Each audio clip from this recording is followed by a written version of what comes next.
to do. Scrunch up my face, it doesn't occupy a lot of surface area. That's weird. You know what I mean from an artist point of view? Right. The guy's got like a tiny face. You've got a lot here, and you've got a lot here. Yeah. It's just all very Draw me like this. It's freaking me out. I'll be Fred's friend. It's freaking me out. Rawr. It's like a whole new person. I couldn't think of a name. I don't know what I'd have to do to look totally different. I'd have to come up with some. I don't know what it'll be. All right. Well, Babyface Bo is here. John's here. I'm here. Let's do it. We're recording now. And I'm going to kick it off in 3, 2, 1.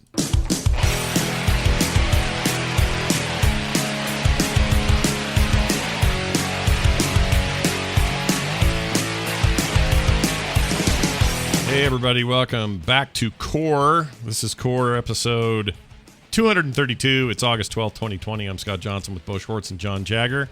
I have breaking news. Beep, beep, beep, beep, beep.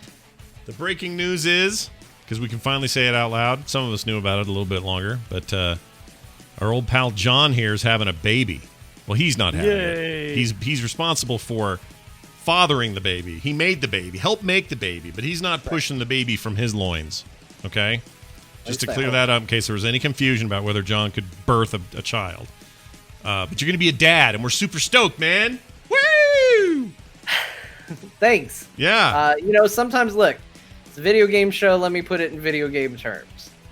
Life is a challenging thing, and like a challenging video game, sometimes you're like, hey, I could bump the difficulty setting down to easy, or I could crank the difficulty up to hard and get good. And so in the middle of a pandemic, with no job to speak of, and 2 other children and a girlfriend all depending on me, I thought, we can make this harder. We can do it. Yep. And we cranked that difficulty all the way up, and now we're going for it. Well, I have said for many years, you've heard me say it before, I think John's going to be a great dad, and this is going to be awesome. It won't be easy, and all that stuff you said is true about difficulty settings, but it's still a very exciting thing, and I'm totally excited about it. So, well done. Good job, and let's do this. Because I'm really excited. I really am, truly. Whenever my friends have babies, I get all worked up. Don't know why. Don't know what that's about. I loved being a dad. It's one of my favorite things in the world. I love my kids. Been the greatest experience in my life. Everything else pales compared to it. So I just know you're in for some great stuff. Hard stuff sometimes. They need to puke in a weird place. One of them might poop on a chair. You're going to have that. But it's not going to matter. In the end, you're going to love them, and they're going to love you, and it's going to be great. You're going to be a cool dad because you're way into video games and stuff. I mean, you got to look at the long haul here. You got this. It's going to be great. So, Bo's next. Bo, hurry up and... So you're too. Yeah, sure. Get another one. I'll take care of that tonight. Yeah, get pushing. Start pushing now. See if we can get that done. All right, it's good to see you both. Let's do a show. This will be fun. All right, me and my gamer friends here are going to talk about video games and some of the things going on in the industry around said video games. For example, that's really bummed me out. So Halo Infinite has been delayed till 2021. And this got announced a couple of days ago. Part of the announcement was, yes, we are for sure launching the Xbox Series X in November. Still no specific date, although neither has Sony. Sony has not given us a date either. There was some slight rumor that they have found indications that it's November 6th. Oh, where are we getting that from? That's interesting. Is there I think there's some internal documentation that leaked that there was allusions to it. But okay. I would take that as hearsay for sure, but they have said November 2020. Okay, so let's assume it's early in November. That's earlier than I would have predicted, and also I'll bet that's earlier than Sony. But again, it's all hearsay. Nobody knows because they're not saying. And the fact that it hasn't completely leaked out at this point and been confirmed is a shock to me that they've been able to keep this to themselves. But maybe they don't even know because it's a weird year, and it just got weirder because Microsoft's flagship title. The reason somebody might on day one, despite Game Pass, we'll talk about that in a minute because that changes the equation. But if you were like, I'm excited for the next Xbox. Why? Because on day one, the new Halo comes out. Halo Infinite, day one release. Ooh, right? They're stoked. They're excited. They can't wait. And worst case is their parents say, well, I'm sorry, but you're not getting an Xbox next Series X. You just keep your old Xbox. Great. You buy Halo Infinite on that thing, same day, and you're playing it on your Xbox One right up until Christmas when they surprise you with an Xbox Series X. And then Microsoft's already said you get a free upgrade to the new console for that version of the game anyway. Like all these plans you had, out the door.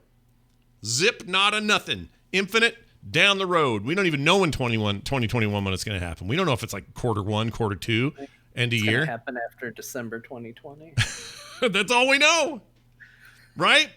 That's all we know. So I'm bummed for people who are excited about that, but as somebody who's looking forward to Halo Infinite, I was already just going to get the PC Game Pass version that comes out the same day.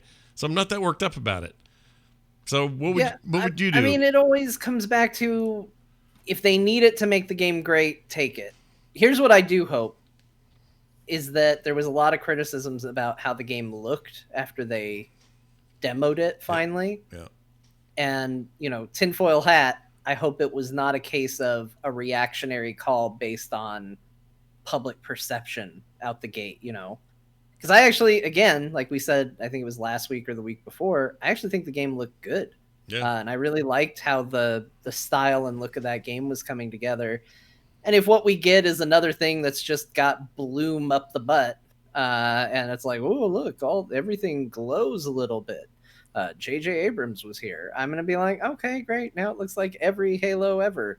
I guess it was worth that extra time.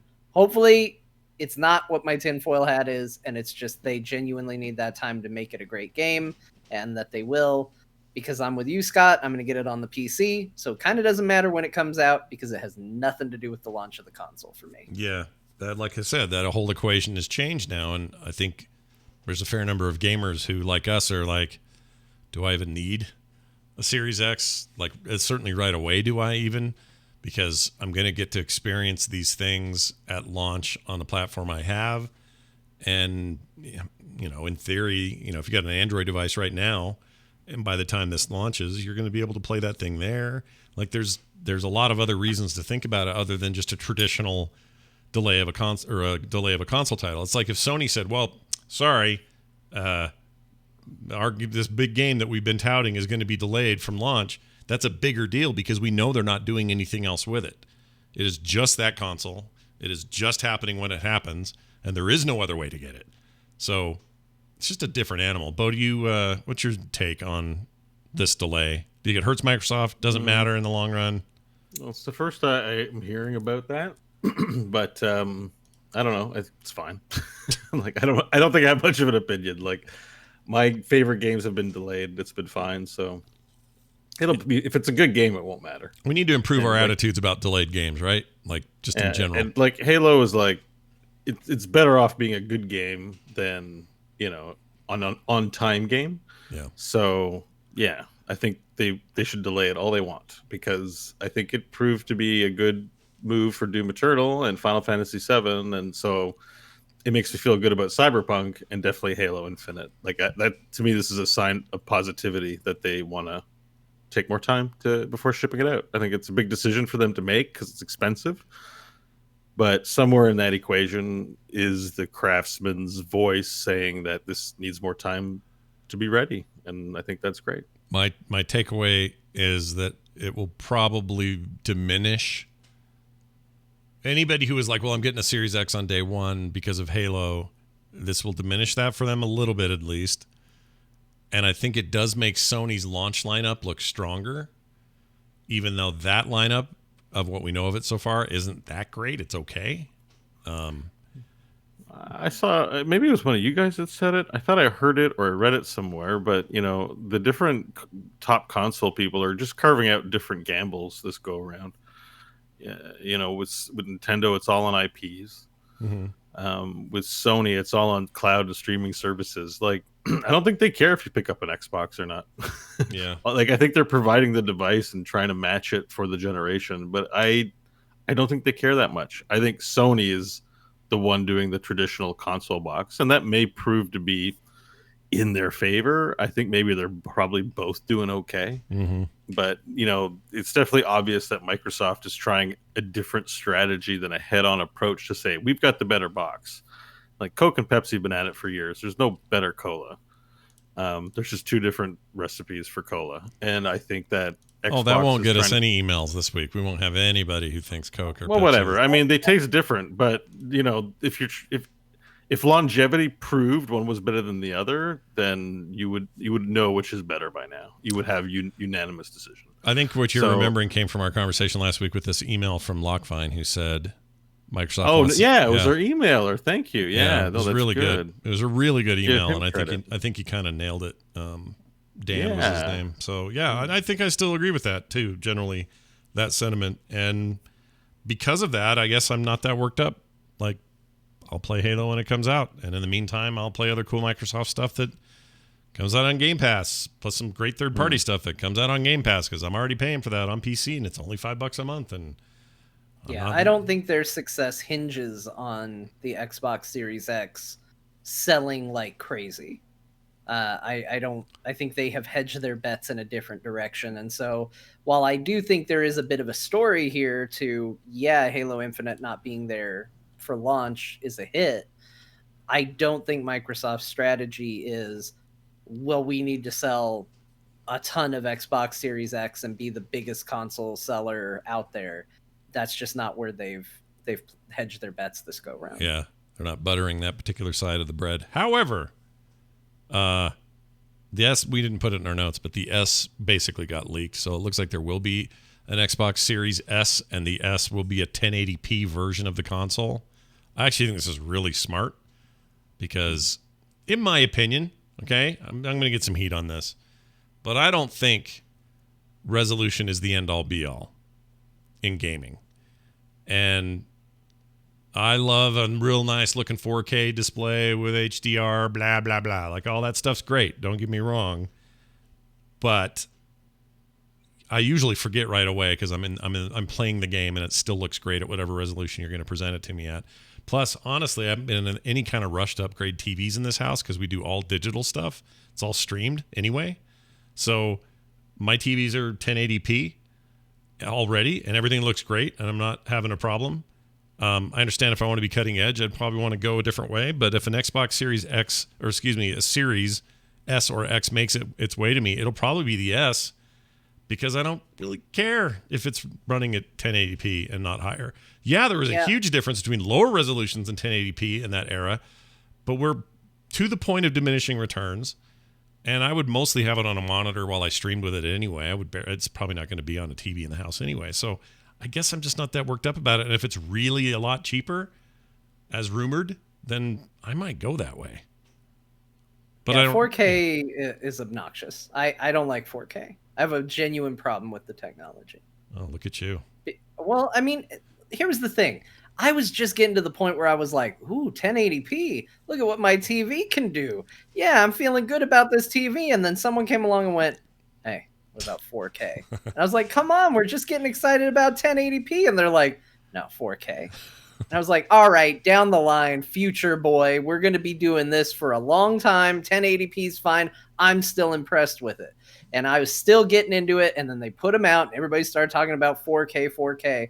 And by the time I was like, okay, should I think about 4K? Someone in my sphere went, what about 8K? Yeah, what about 8K? And I went, no, unacceptable. I'm not playing this game. 1080p is good enough and I'm done. I don't need 4K. I don't need 8K. Go away with your Ks. Yeah. I don't need it. It's just the resolution wars. The resolution wars are all about you going to Costco and spending another $2,000 every year. That's what they're trying to get people to do. Not every year, maybe, but the old days of buying a TV and having it last 5, 6, 7 years before you ever consider upgrading. I think those days are gone for the manufacturers, and for them to maintain their profit margins, they want you frequently. And so their way of doing that is, hey, 1080p, hey, HDR, hey, 120 hertz. Okay, now we're done with that. All right, hey, 4K. Okay, hey, 8K. What about 16K? Because I've been hearing that being bandied about, actually.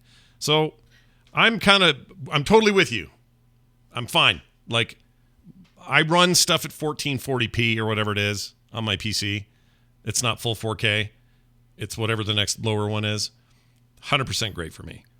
Not a problem. When I capture stuff, it looks great. I can shrink it down to 1080p for a YouTube video. I just think it is overrated to be running things at 4K. It just makes you feel like you're doing something that it's a big deal. And it really isn't that big a deal. Frame rate matters to me more.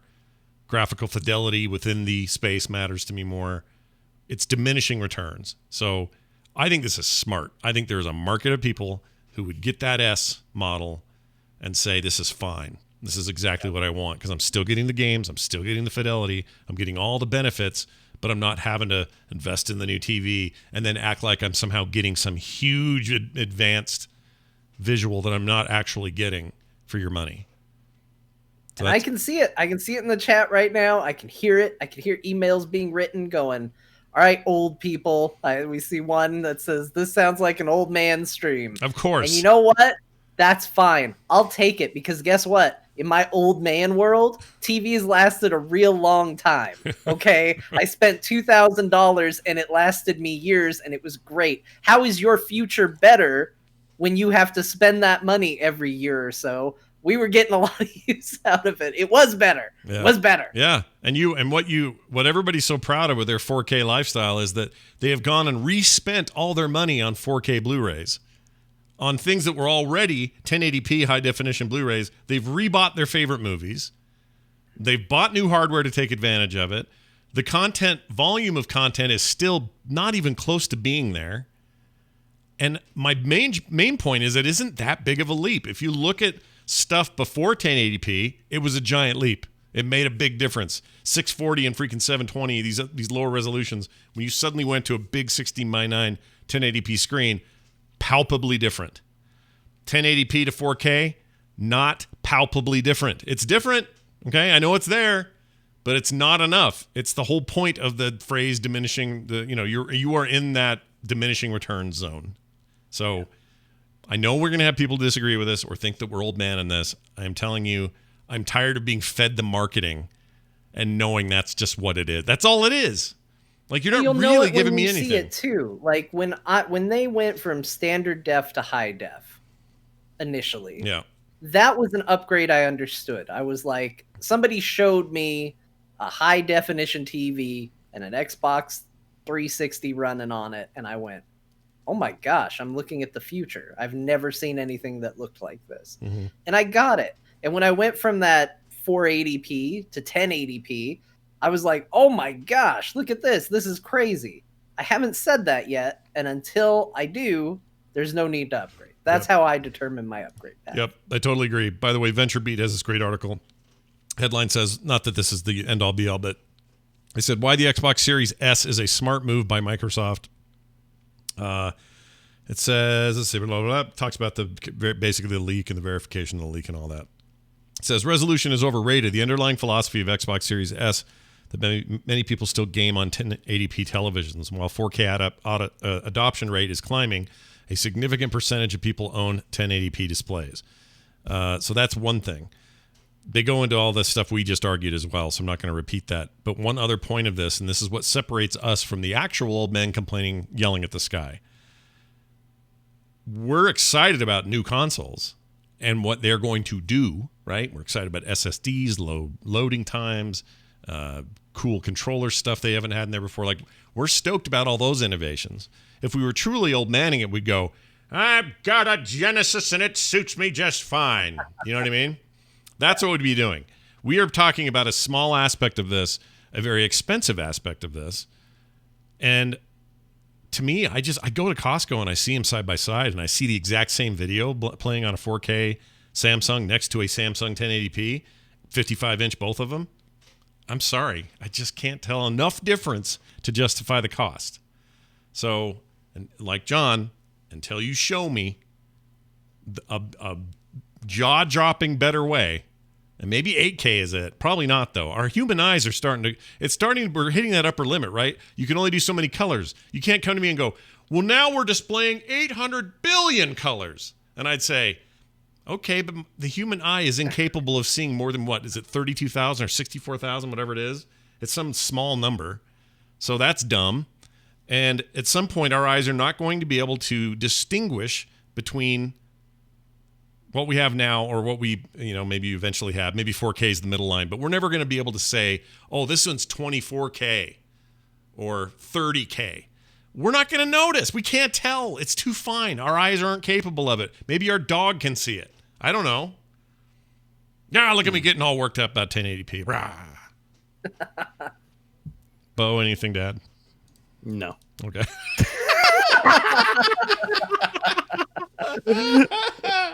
Well, I already know what your answer is because you've always been this voice of, oh, the game's delayed. It's okay. I'll wait. Or, oh, the thing's the hot new thing. Oh, I'll wait. We know they hold on to technology. Like the stuff is artificially drip fed anyway. So we know they're just timing it and testing. Has the culture shifted? Is there an appetite for new stuff?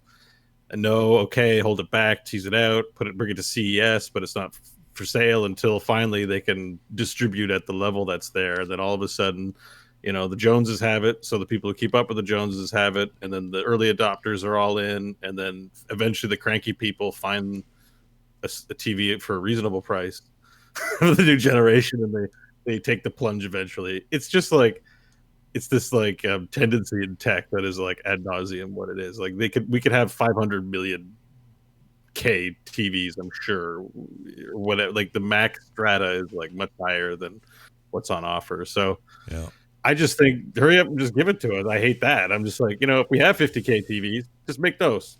Just make it 50K. But I gotcha. Yeah.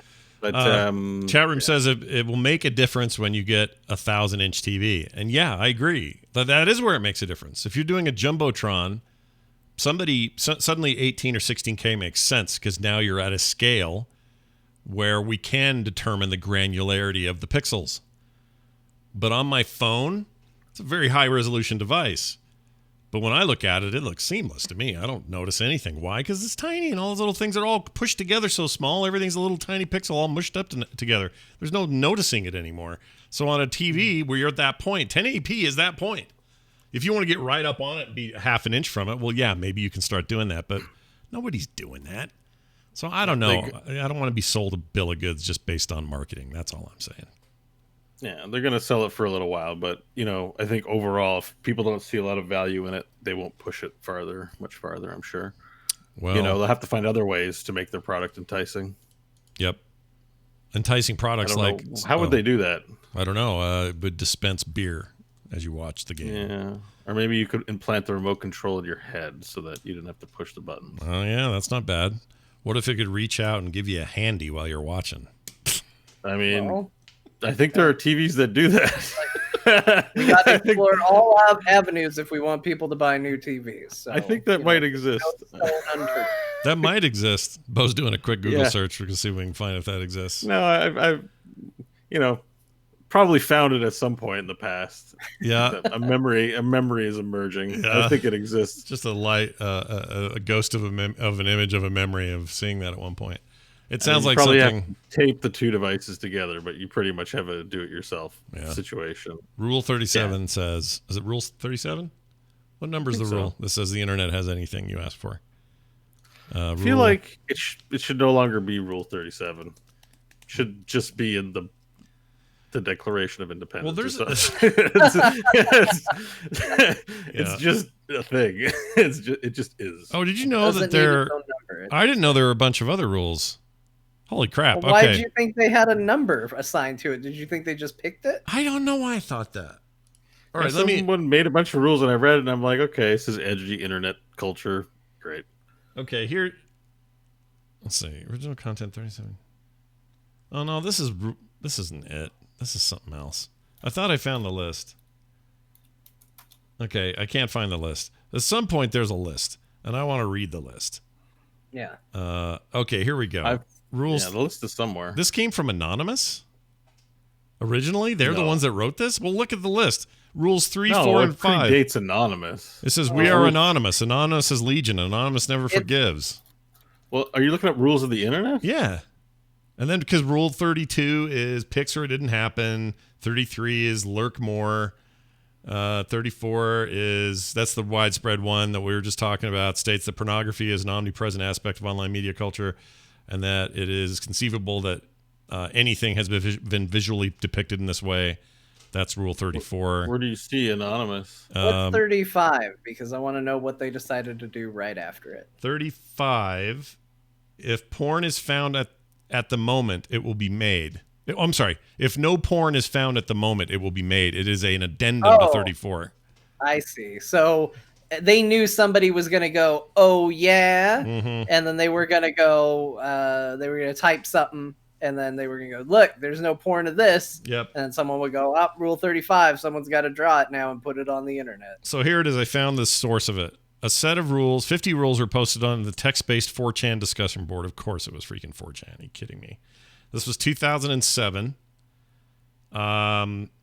Let's see. At the top of the answer, Zubba Zubba Zubba was established in 07 when the site was first archived. Okay. I'm trying to find if there's more here. A set of 47 rules exist on the Encyclopedia Dramatica entry as of June 2012. Okay, it's also on the Internet Archive. So it appears it came from that 4chan post, and rule 1 is do not talk about /B/B. What is that?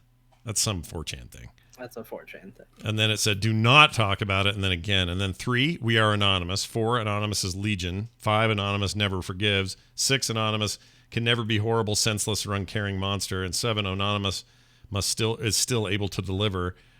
And then from the rest thereon, it's like dumb stuff like do not argue with trolls. The harder you try, that's rule 14, 15. Read rule 100. Like, I don't know about these rules. This is pretty stupid. Is there 100 on here? I only see 47. I'm on rulesoftheinternet.com. It's all dumb.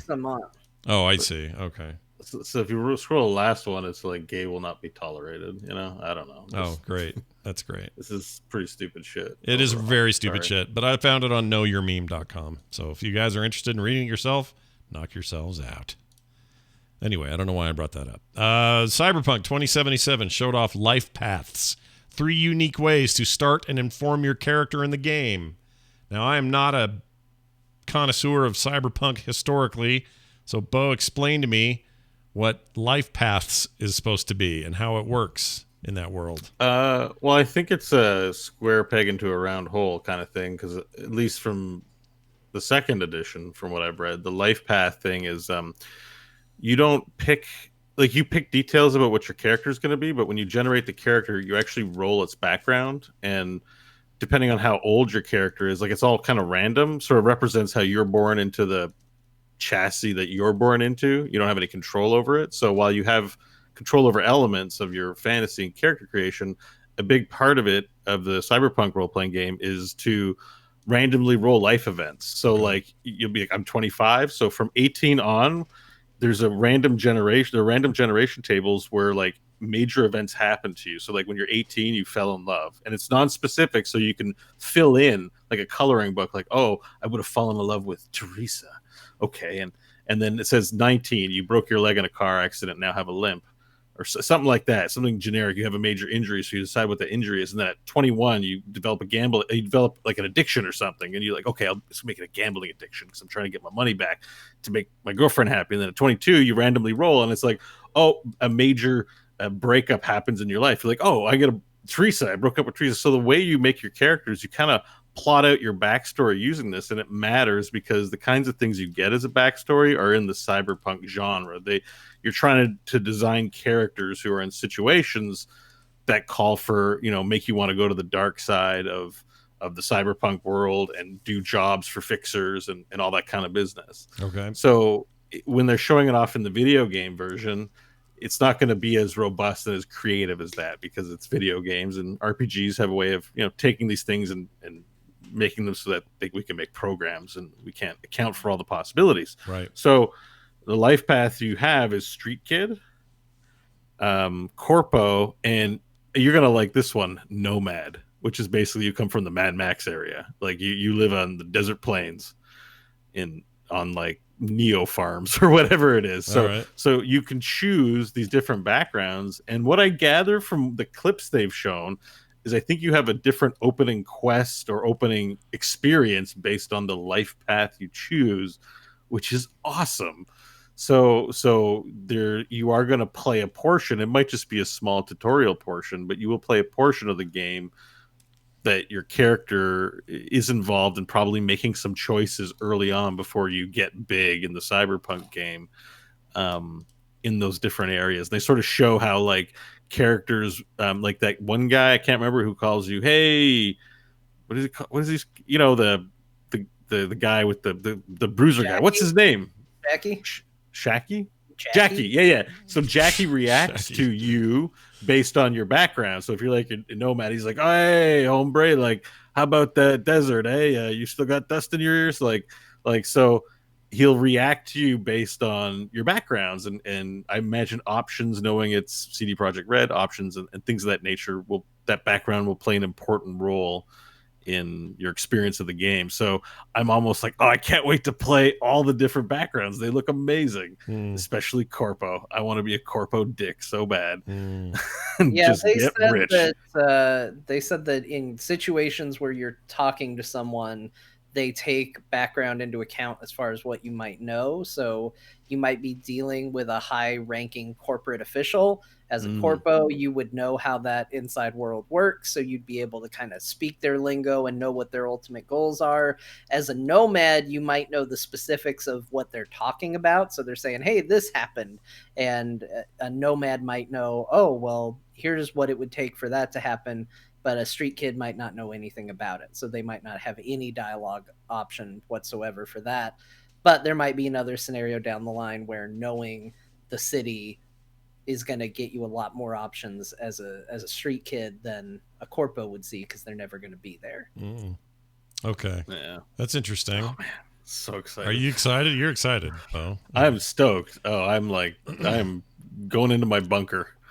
I'm going to play that when it comes out. Well, are you okay? But what about this Doom Eternal multi-part story DLC? Because you love Doom Eternal. I do love Doom Eternal, but I had a hard time playing it.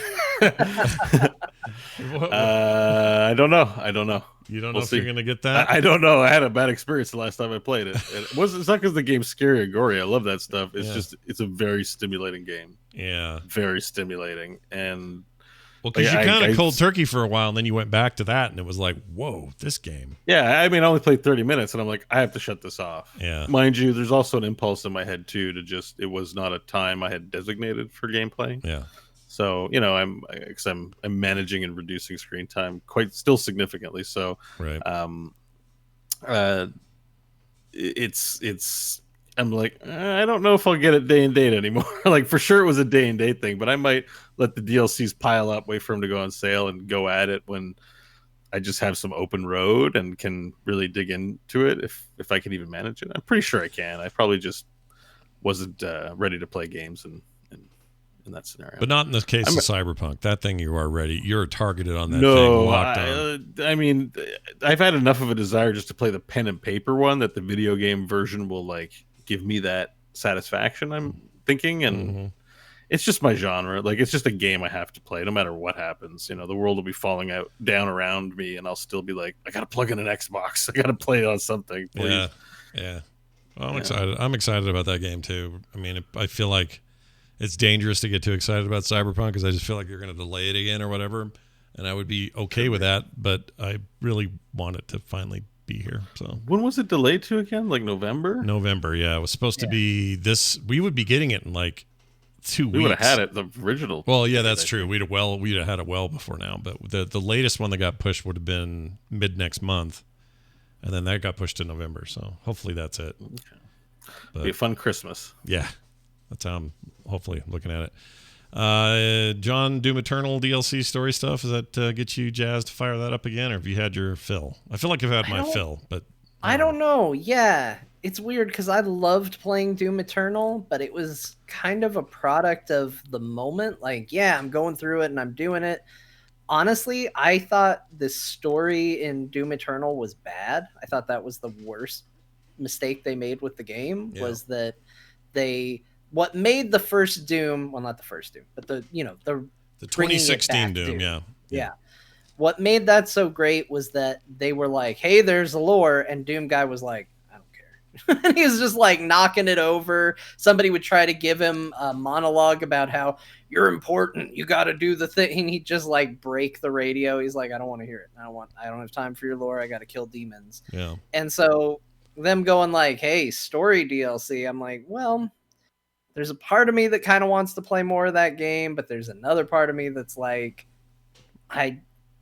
watching the trailer it seemed very story focused, and I paid zero attention to that story. Yeah. I played it like Doom Guy, where I was like, I don't care. There's enemies. I'm going to shoot them. I'm going to move forward. Yeah. And that's what I'm going to do. That's kind of my head too. I mean, they could just call it DLC because I guess every game, even the 2016 game, while the story was thin, it was still a story. I mean, you still, progressed from A to Z, and you did so in whatever fashion you did it. And I would be okay with more of that. But if they really, I mean, if they're talking about just giving us more actual lore, I don't really care about the lore.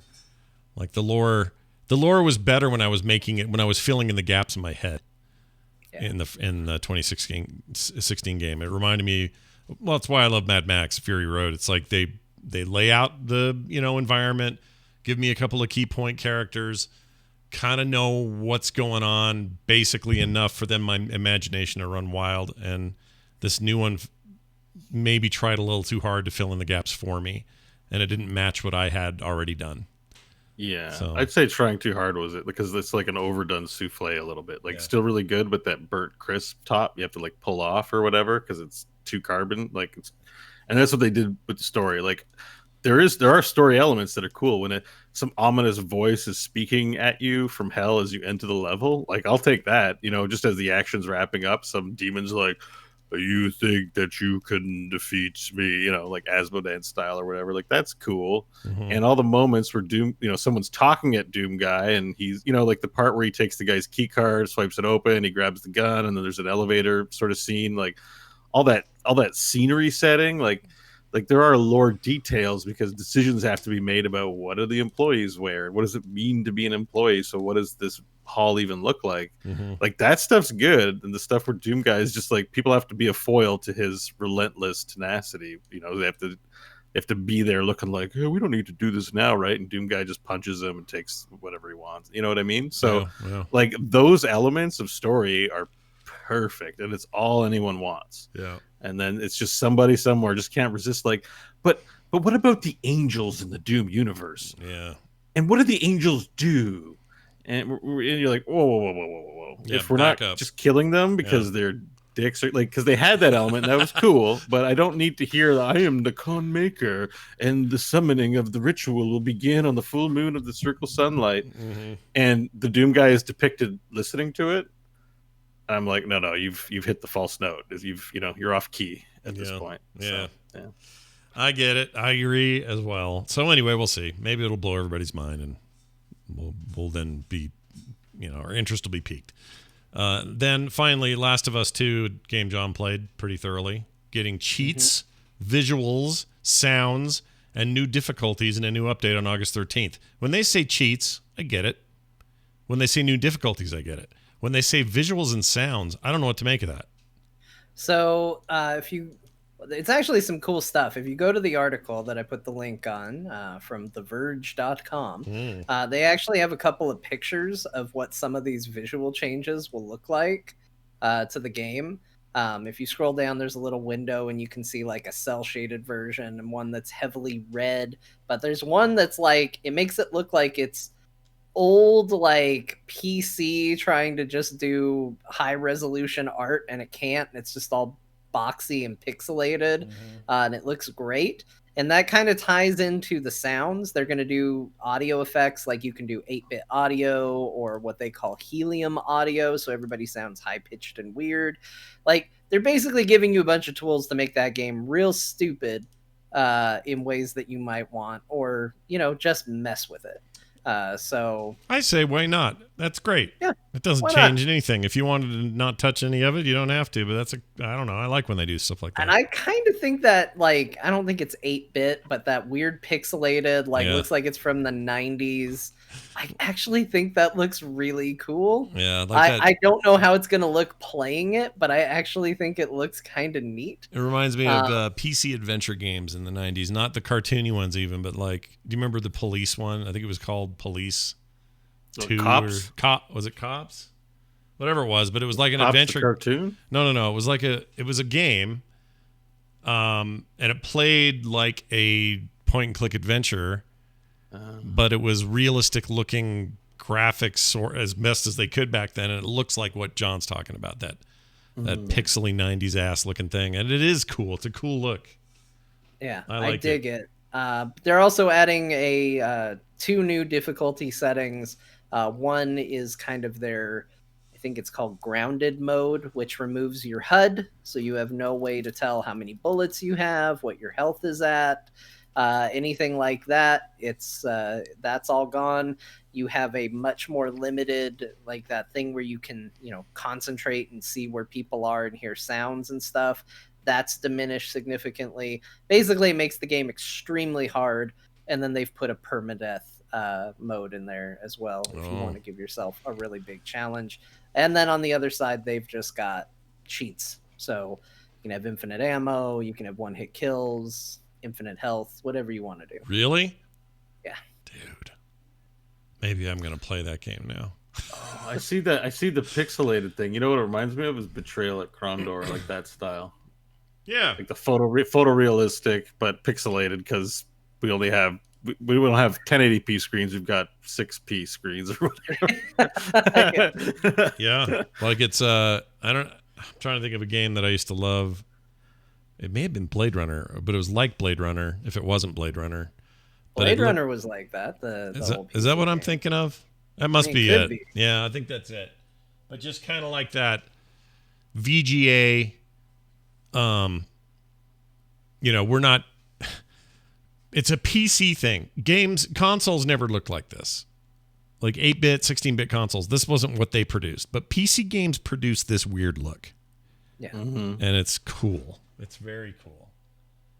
I could see myself playing. If I played with those visuals, I'd put some cheat on, like unlimited ammo or something. Or yeah, just kills. So you. I mean, I imagine it's a really hard game to play like this. Yeah.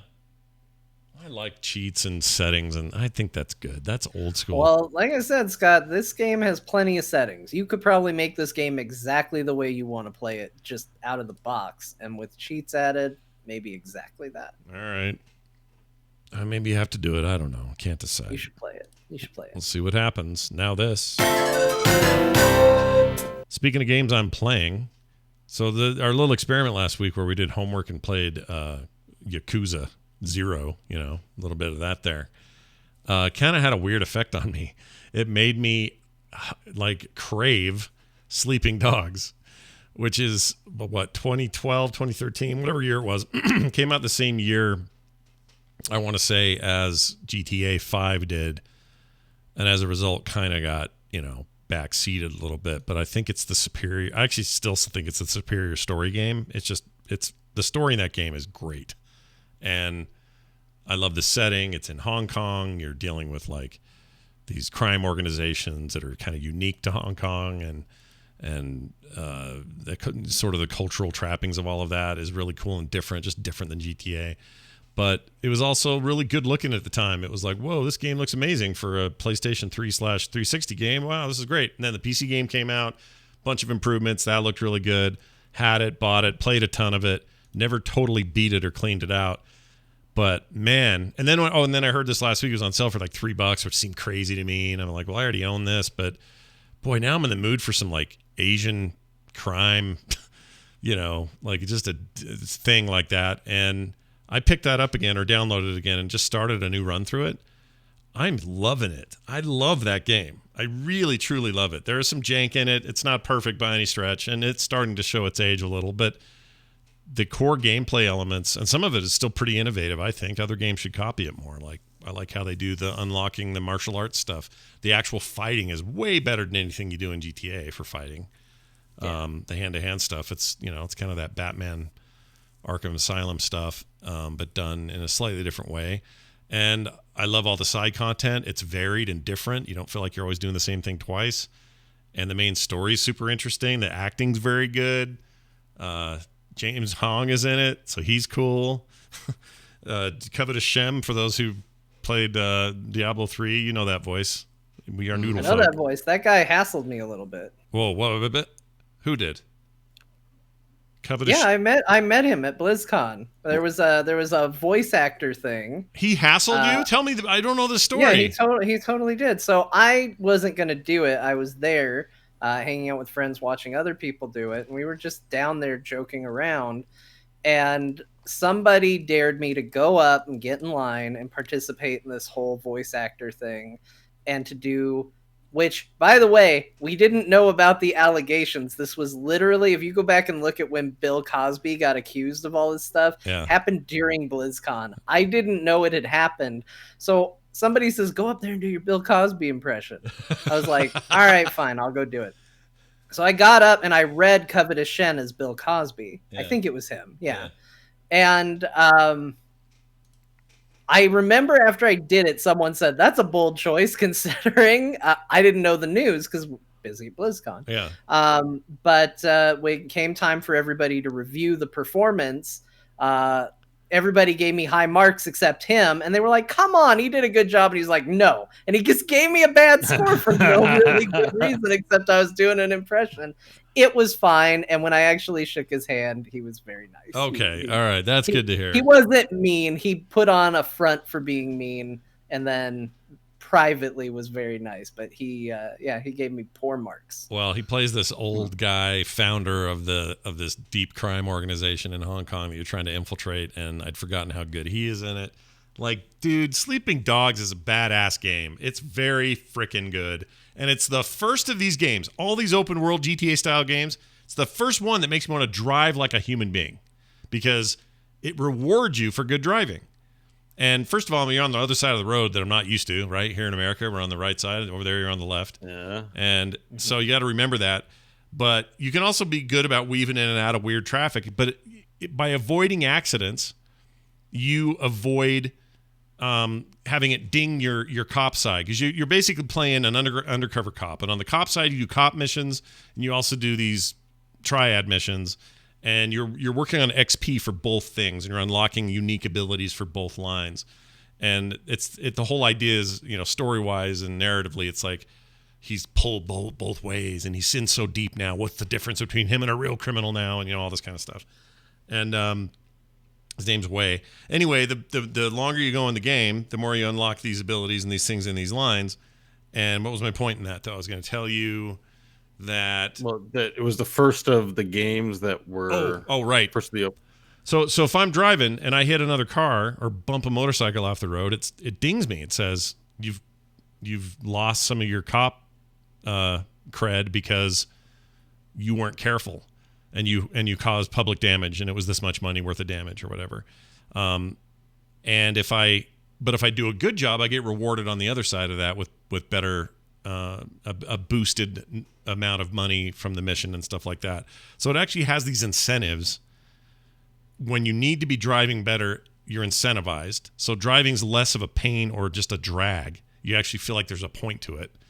And on the other side, if you're being a criminal, you will get points for doing criminal things in the car you're in because that helps keep face with the criminal organization. And so it's this great dichotomy of these two things you're doing.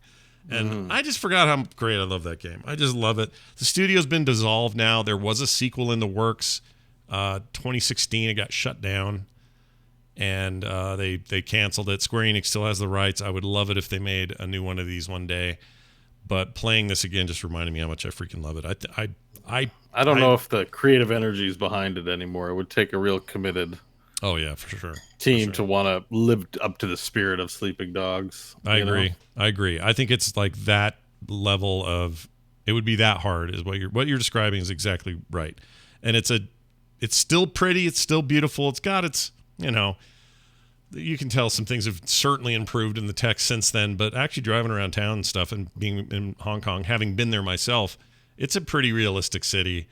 And I think the character designs are great. I think the voice acting's top notch. Yeah, it's in Hong Kong, eh? Yeah, it's great. Imagine somebody making a game set in Hong Kong like right now. Oh, I know. It'd be totally different now. Well, they'd have to, if you did it now, you'd have to at least, like Tencent won't fund your game if it has any. If you're like performing triad missions or something against the Chinese government, I don't know. It might not be well taken. Yeah, but anyway, somebody should definitely make Sleeping Dogs 2 now, though. I am super in.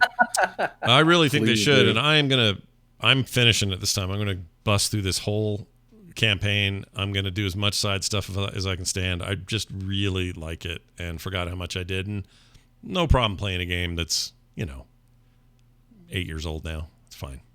It doesn't bother me. Hellbound, brand new game. I was given a code for. I haven't played it enough to tell you or not, but it's basically it's like Doom.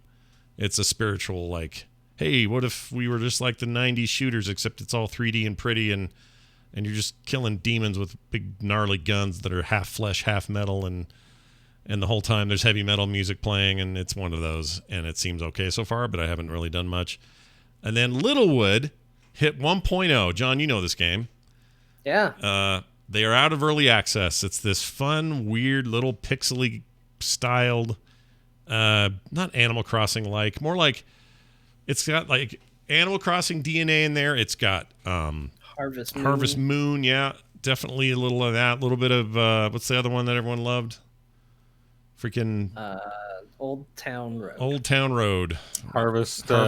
Nope, not Harvest Moon. We Picnic. Soul Spire Creek. No, what's that? Stardew Valley. Stardew Valley. That's it. I knew it was an S. We got there. It's one of those, but it does so much fun stuff, and it's so chill. It's just a great It doesn't have a real day-night timer, or like, you know, all those games have timers. So you're always like, oh, I got to get home and sleep before the next day, or if I don't hurry up, I'll exhaust myself.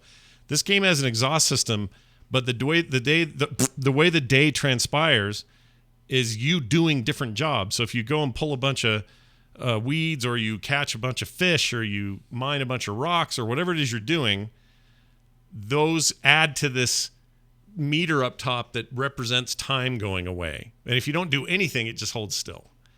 But if you start doing stuff, I do too, a lot. It's cool. The only thing I would say about this game that I don't like is that it's not already on my Switch, because I would play the shit out of this on my Switch. As a PC game, it's fine, but I don't know, it feels weird. This is a kind of a passive thing. I like to have a little TV on while I'm playing it, that sort of thing. I could see myself with this just in bed at night, cranking off, you know. Sorry, wrong term. I can Does it see mean the same thing in the States as it does in Canada? You got one of those switches that do what the new TVs do, I see. No, like, you know, playing a bunch of missions, doing stuff, and then turning it off and going to bed, just putting it to sleep. That's cool. That's called The Stranger. And he's working on it. There's one guy, by the way, one dude made this game, did a great job. It's just a delightful thing. It's got overwhelming positive reviews. It's just a great little thing. So I'm playing that again and loving that. John, tell me why you're back in The Witcher 3 after all these many years.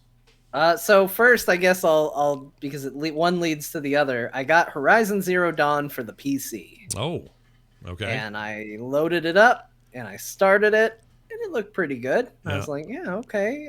There's a lot of criticisms about how it looks, and I think they're probably fair. But I started playing, and I was like, man, I really want to stream something again, because it's been a long time, and I'm having a hard time figuring out when I can stream for a whole bunch of reasons. And I was just like, what do I want to do? Maybe I'll stream Horizon Zero Dawn. Maybe I won't. I was like, there's a bunch of games I wanted to start. And I was like, okay, well, what's one I'm not going to stream, but I do want to play again?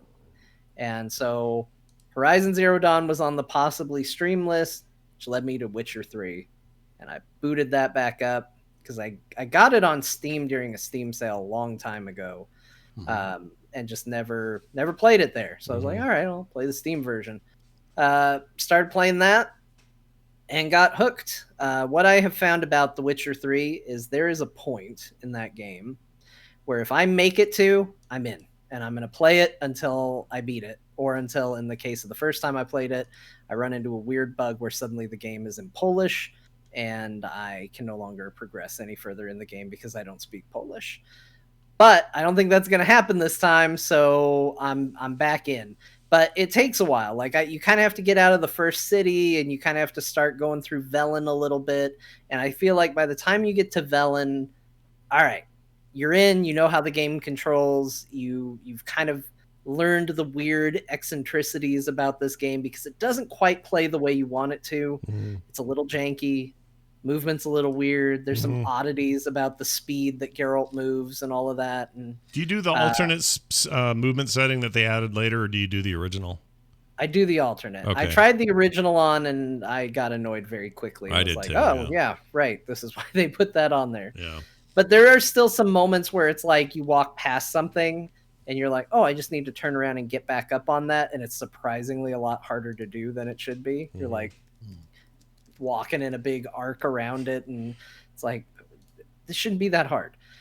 But ultimately, I'm hooked. I just finished the Bloody Baron storyline again. That thing's nuts. That It's thing's so great. good. What a great storyline that is. I'm in. I'm gonna be playing this game until I have no more game to play. Have you done the 3 witches thing? Those. Oh yeah. Oh, it's yeah. so good. The crones of Crookback Bog, and they're just Yeah. awful. And the one's got little legs sticking out of its thing, and it's So it's good. just awful. They're just awful, those crones, and you just want to kill them, and you don't get to right away. And it's, yeah. And chat room says it. Bloody Baron storyline alone is worth the price of admission. It's really good, Yeah. even though it's really hard. Doesn't sit well with you no matter what you do. But that's what being a Witcher is about. Is sometimes about picking the lesser of two evils. Yep. It's about picking the lesser of two evils. It's about having long white hair, and it's about doing it with Yennefer. Oh, and my favorite NPC in the game, if you want to share that with the Oh, yeah, world. let's do this real quick. It's also about wind howling. Wind howling. Don't forget that. Okay, so I'm going to copy this, and I'm going to put this in here. John sent this to me pre-show. We were just chatting about it. He ran into this NPC, which I'll now play on the screen for everybody, who was just doing this. So here you go. Pam param, pam pam param, pam param. I remember that. It's a I've walked little by like that guy a lot. Yeah, it's a that little guy's like the best. it's a little like Bo during some of our TWBD stuff, like when you do a It song. does remind me. Pam paran, pam pam paran, pam paran, pam pam paran. Chat would like to know why you're not streaming it, John. You should stream your playthrough. Why not? Because I want to play it all the time, which means playing it at times where people are working from home in the same room I'd be streaming from. Gotcha. So, Gotcha. it's tricky for me to stream right now. But I'm loving it. That game is so freaking good. Which shouldn't be news to anybody at this point. I'm talking about a game that's old and received all the accolades it deserves. But every time I boot up that game, I'm just like, oh, this game's so good. And Geralt is such a great character because he's so just deadpan and just It's emotionless. sometimes he gets the world and Mostly. sometimes he doesn't get the world.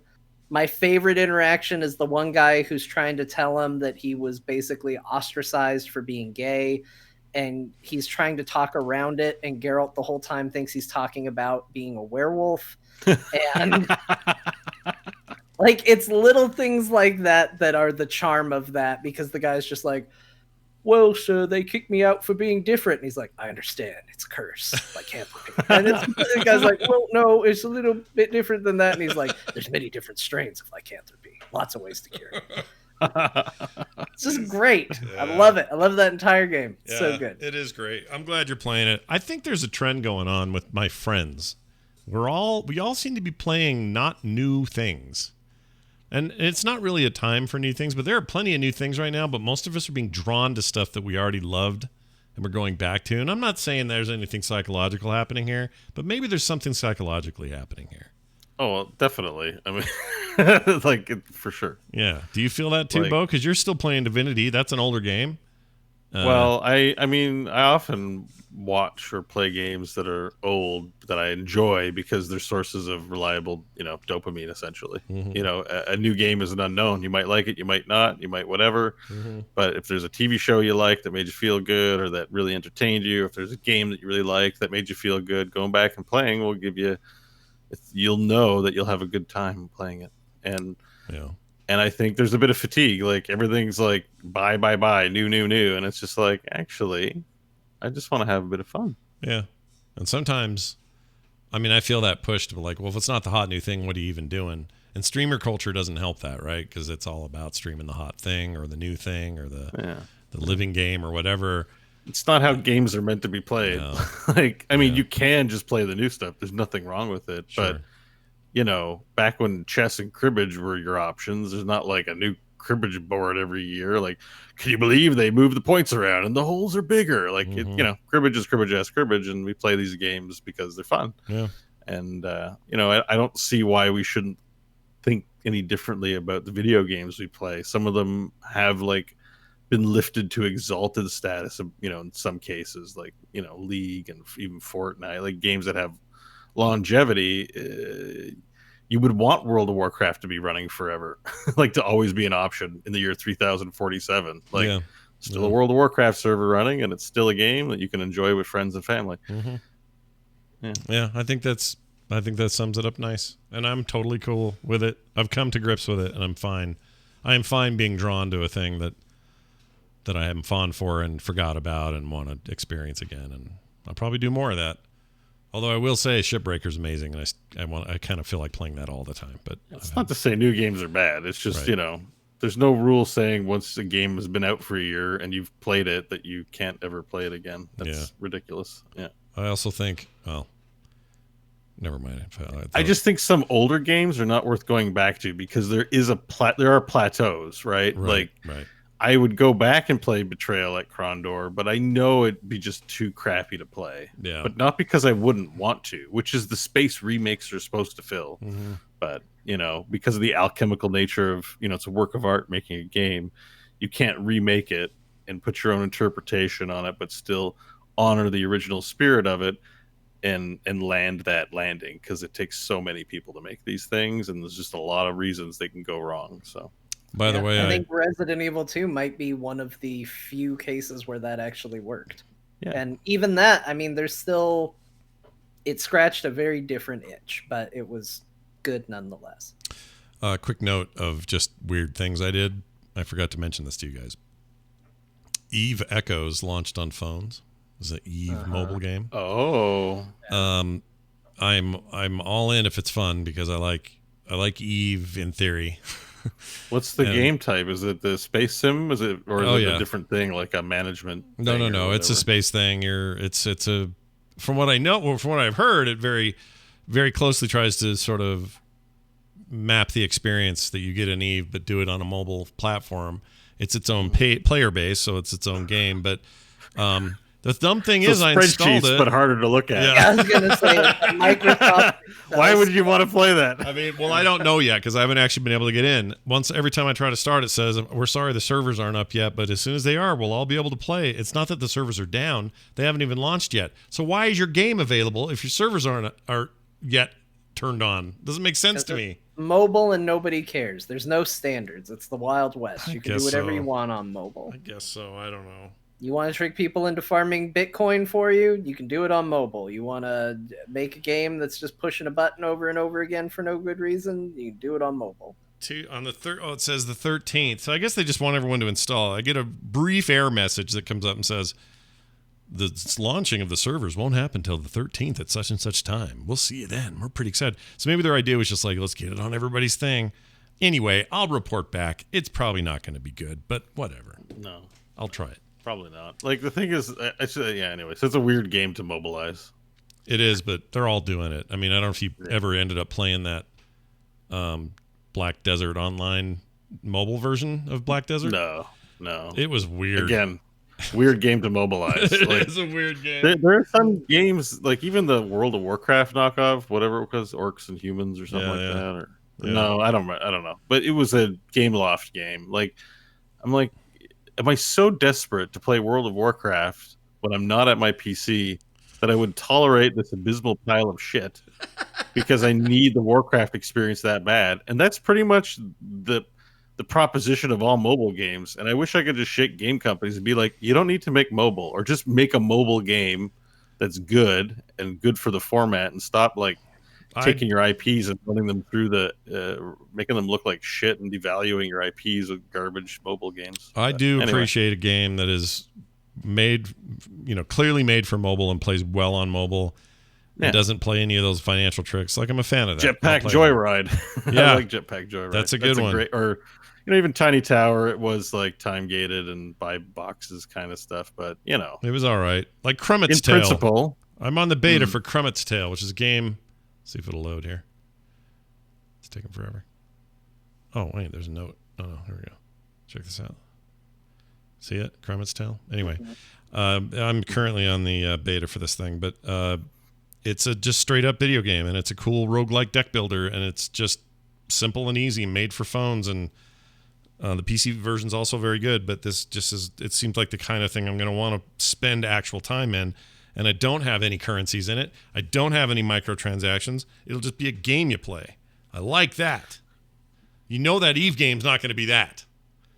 No. I'm not going to get in there and have it go, explore space and have fun while you do it, and that's it.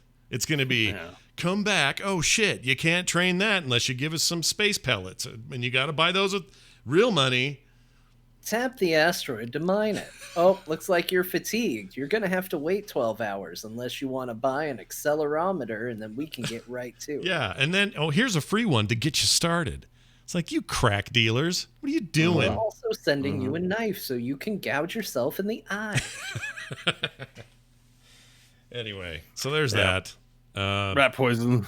I didn't hear about this. Burgess Diesel says there's a new Marvel Moba coming out. I thought they had one years ago and they canned it. Is there Another new Marvel MOBA? Yeah, that's what I'm thinking. DC had one for sure. I don't know if Marvel did. I'm surprised there isn't like a Marvel Fortnite, but like with City of Heroes. So like you drop in and you don't know what your superpowers are. Man, and you sort of we got need another City of Heroes. That's the game I want. That game was great. Think about it from a Fortnite perspective, because as you get dropped into the city, you get those powers somehow. Maybe you kill them and you inherit powers. Just something super powery, so you can have those crazy superhero fights. People flying around, shooting laser beams, or doing whatever, turning small. Well, there's they can do something really awesome. There's a battle royale that's got like a fantasy thing where it's all wizards. It's sort of like that. I think you steal powers or you gain them as you kill people. Or I want a battle royale that's just old Gandalf-looking wizards. They have to like shamble away from a slowly closing zone. They're just so there is a new Marvel MOBA on mobile. Oh, and that's it's it. Basically, the Vainglory League of Legends. Basically, Tencent bought the tech for MOBAs, and it looks like it's just like a reskin. Like there's 100 of them now. These top-down MOBAs. Here it is, Marvel Super War. It's called. Yeah. Oh yeah, it takes place on Summoner's Rift. Like it's all these superheroes hanging out in bushes and forests. Like they're not even trying to make new assets. They're just like, just slap some Marvel shit in there, and there you go. Who's doing this? Oh, it's NetEase. Thanks for all the tech, Riot. It's NetEase. So it's NetEase.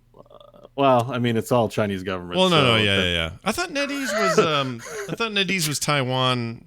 I don't know. I could be wrong. Maybe I thought it was Chinese because NetEase was the Diablo guys. They are Diablo mobile. They are, but they're also. I mean, they're known for a lot of mobile stuff. But I kind of, for some reason, if they're multinational and they operate in China, like you have to have government organization in there, and they have to have access to everything. Yeah, so, that's true of American. So it doesn't matter there. where it's centered. If you agree to do business there, you agree to an open line to the Chinese government. Yeah, if you're an American company with offices in China, you have to do that. Every time we talk about mobile games, I feel dirty, and I think that's all I need to know that it's a garbage industry that is awful. And It has its moments. It has its moments, and there's some superstar people that have come out of it and made amazing experiences later. Like I think it's fine. It's just a giant. It's huge. It's like why do I feel dirty, Scott? Why do I feel dirty? So the NetEase headquarters are in Hangzhou, China. Okay, so they're. I'm thinking and in Georgetown, Cayman Islands, You got the Cayman Islands. Cayman Islands, a safe place for your money. Yeah, you put your money in the islands. And other untold things. What's this deal about YouTube Premium, Bo? What are you doing with that? Well, I have a thing that I'm a big fan of now, because I'm always pretty ambivalent or neutral, like Netflix, Amazon, whatever.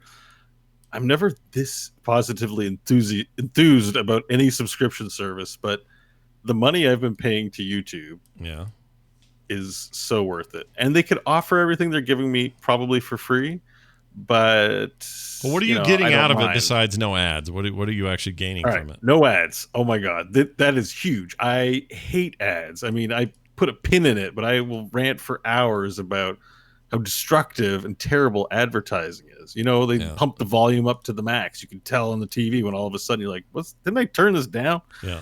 So, like, that's a dick move. Like, people notice that and they're like, yep, that's what we're gonna do. So, like, to not have to just have that in my head, because as soon as an ad comes up that pisses me off, I'm like in a funk. Yeah. So this helps immensely with my mood. So great, no ads. What else does it offer me? I can download my shows, which seems like not the biggest thing, but right now the audio on my main phone has broke. So I've had to rely on an older phone that has like a super broken screen and all this shit. And I don't have, I'm not going to switch my SIM card out right now. I'll probably get a new phone pretty soon. So I can download it on this that has no wireless connection and listen to all the stuff. And here's the big one. There are a lot of boring ass things on YouTube that you will not be able to sit down and watch, but they're actually really worth listening to. And if you could find it in yourself to watch them, it would be beneficial. And what I've discovered is that, all these lectures, all these 1,000 views of like neuroscience that are like have actually pretty interesting and good information that nobody really wants to watch because it's not freaking PewDiePie or something stupid. Well, guess what? We're a podcast. We're audiophiles here. Yeah. And, I know that I learn best. One of the best methods for me to learn is listen and repetition and like repeating the information through conversation, getting the information in my ears. I can download, I have like 40 lectures, talks, interviews, people that are of interest to me that never end up on a podcast in a podcast directory. And I would not be able to sit down and watch it because it's a boring ass video and that takes time. So I download them, go to audio only. You can close that app and the audio still plays. And in addition to the podcasts I listen to, they're facing some stiff competition for my playlist because I'm like, oh shit, there's this interesting talk about how different people perceive time and what that says about you, and that might be an interesting TED talk to listen to. I'd never watch it at home, but I walk into work. I've been walking home from work. I got 40 minutes in, 40 minutes out. I got time for my ear holes to keep busy while I'm doing my walk, and it's wonderful. It's wonderful to actually access that information while you're in a heightened brain state from exercise. So I love it. I just love it. And I love learning. And I realize, there's other things I realize as a part of this, but having a busy life with work and responsibilities and stuff like that, I don't have a ton of time to sit and be like, I just want to learn today. I just want to learn anything, whatever I'm interested in. I find it, I'm going to learn it. But I can definitely do that while I'm walking to work and walking home from work. And then that turns, learning things can lead to other avenues of interest. And that continues on into this web. And then what you find is that YouTube is a giant repository of some really smart shit. And, I can spend it watching PewDiePie or watching a Let's Play, but I love learning. And I find I have a great capacity for it now that I've been practicing it over the couple of weeks, spending time not watching Breaking Bad or Community or playing the games I like or doing all this other shit. Just like setting time aside there's so much going on in the world and so much going on in the universe.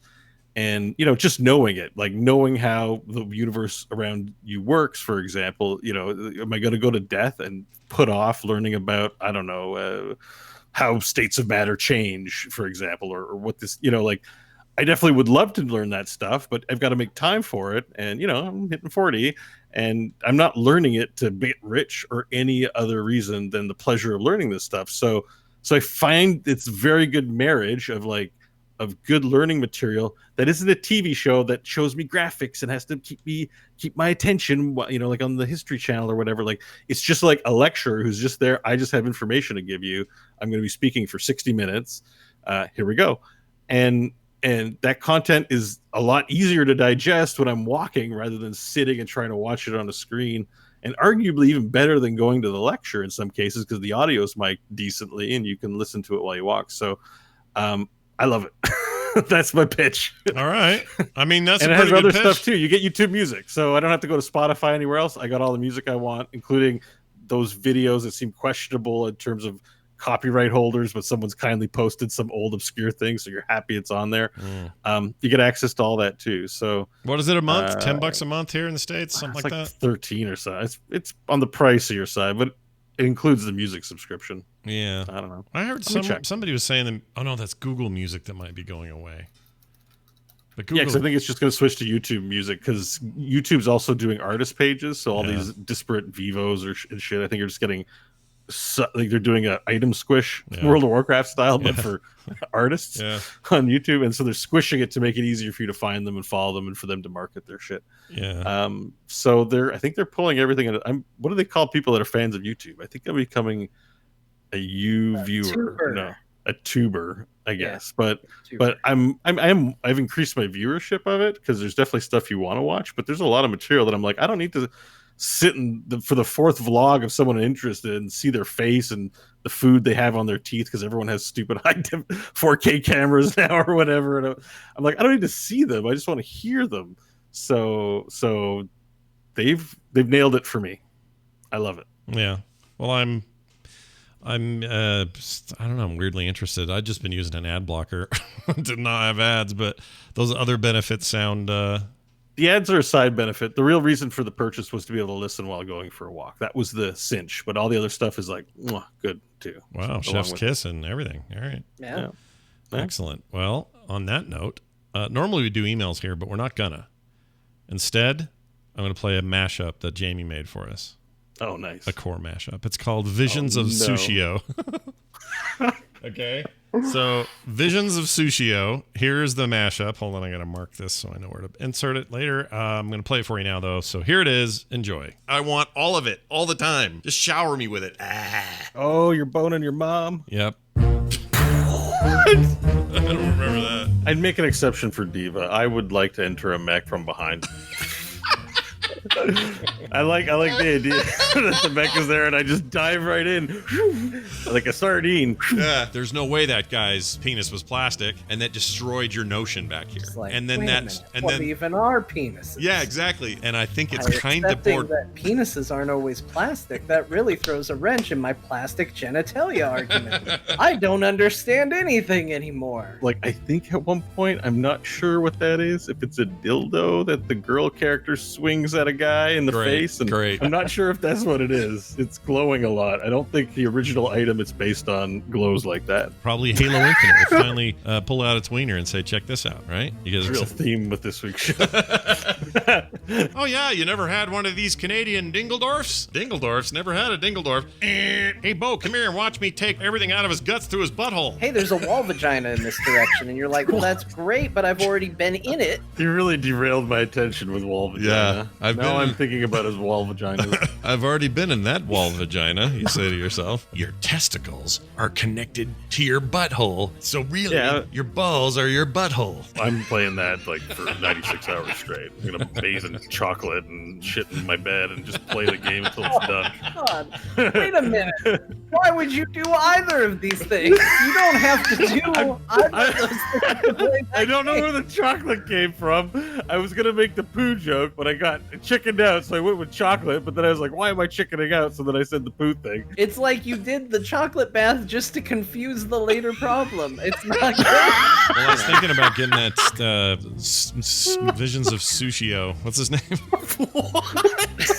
Visions of Sushio. Sorry. What's his name? I can't think of his name all of a sudden. Ghost of Tsushima? Ghost of Tsushima, thank you. Visions of Sushio is a way better name than Ghost of Tsushima. I can't tell if it's racist or It's not racist. I just couldn't remember the gosh dang name. I still can't tell for the record. Oh my gosh, that was great, Jamie. Those are great. You should keep making those, Jamie. Don't stop making those. Is what we're saying. I guess we gotta start talking about poo again. I don't think we talked too much about it this week. No poo. No poo I don't have for a poo us. story. Yeah. Well done though, Jamie. We appreciate it. That's gonna do it for the show. Now, normally we do emails here, but I was too lazy and I didn't go find one. So next week I will, and we'll talk about whatever you want to talk about there, dear listeners. If you want to send us emails, do it at the site, frogpants.com/core, and support us at patreon.com/core. Yeah, that's right. You want to laugh some more, enjoy this, and have some bonus content and other cool stuff during the month? While supporting us on Patreon's how you get it. Patreon.com/Core Show. Also, Twitter, Core Pod, John_Jagger. I'm at Scott Johnson. Bo's at Bo Schwartz. I think that's going to do it. John, word of wisdom before we leave. Got anything good? No. Okay. Bo? Wisdom, Bo. You got any, Bo? YouTube Premium. YouTube Premium. Catch it. Take time for learning. Free ad for YouTube. That's it, everybody. Thanks for watching us. Thanks for being here. We'll be here next time.